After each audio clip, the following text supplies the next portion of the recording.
Hello, how are you doing today?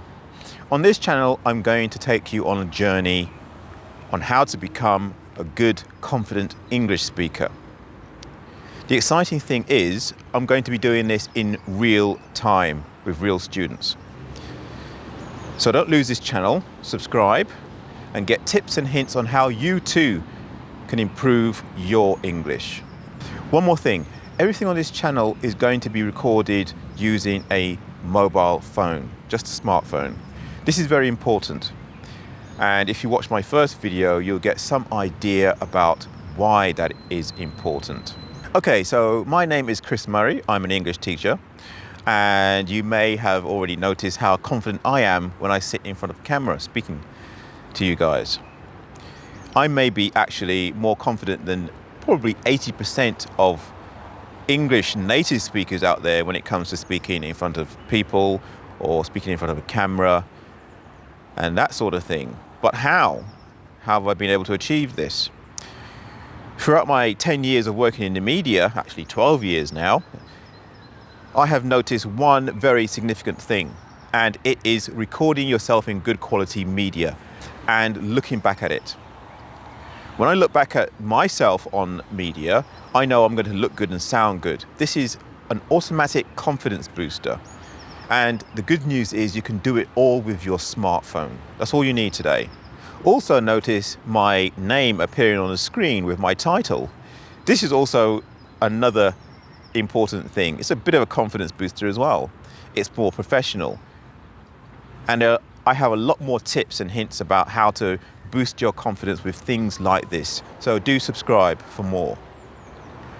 Okay, do you remember Uri and his very first video on my channel with me as his English teacher?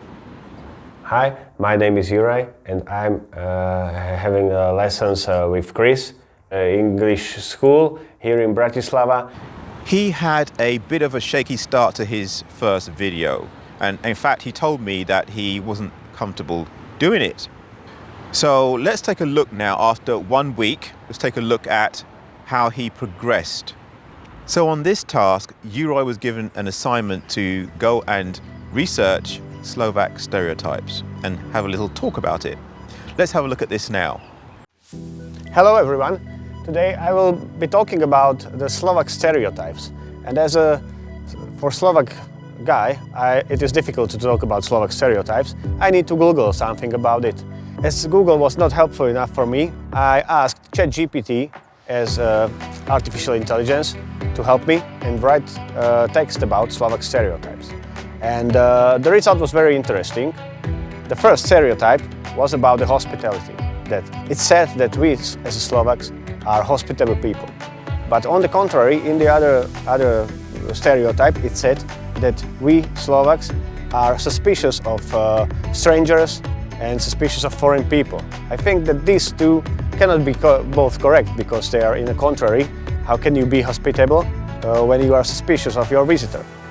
But I think that the second one is more true, that we can be suspicious, but once we get to know you, you are in for a life. The next stereotype was that we like cabbage. And it is really true. We like to eat a lot of cabbage. We like to put it in every meal, whether it is pickled or it is stuffed with meat. We love it. The next stereotype, which was written there, is that we like spas and hot springs, which I think is correct because we have a lot of hot springs here in Slovakia. And we like to bath in them, whether it is summer or it is winter. It was added there that we have a gene to be able to withstand hot water. I don't think that this one is true. This is obviously nonsense. Last stereotype about Slovaks was that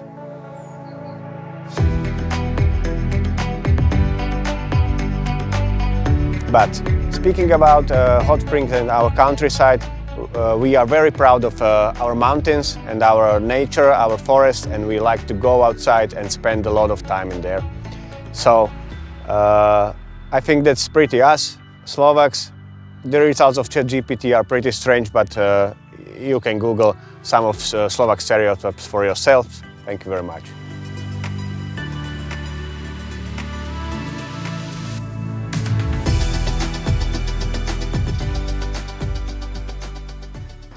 So as you can see, with this video, I went out and did a good production around it.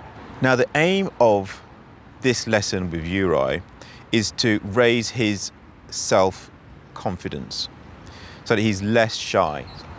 And in my years of experience working with the media, working with professional people, working with actors, actresses, presenters, the pattern is always the same. When we put these people in front of good quality media, record them well, give them good content, and then produce a nice edit, professional edit, it always has the effect of boosting their confidence.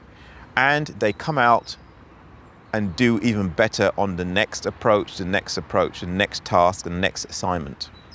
And Uri told me without any reservation that he really loved it and he felt really good about himself. This is the magic. This is where the magic starts. So now in his next video, in his third video, he will start to improve even more. And this he will take out into his ordinary life. Not just in speaking in English to people, but in speaking in his own language. In doing anything in life, he'll be able to do it much more confidently because he'll be raising his self-esteem, raising his self-talk, the way he sees himself. And the media can act like a mirror, reflecting that back to him. So you can actually do this yourself and bring out the best in you. Okay, so Uri can improve on this even more, but how? Notice how Uri was sitting down before he approached the camera. These are tricks we can use to relax ourselves before we start to speak. There are plenty more tips like this, so do subscribe for more.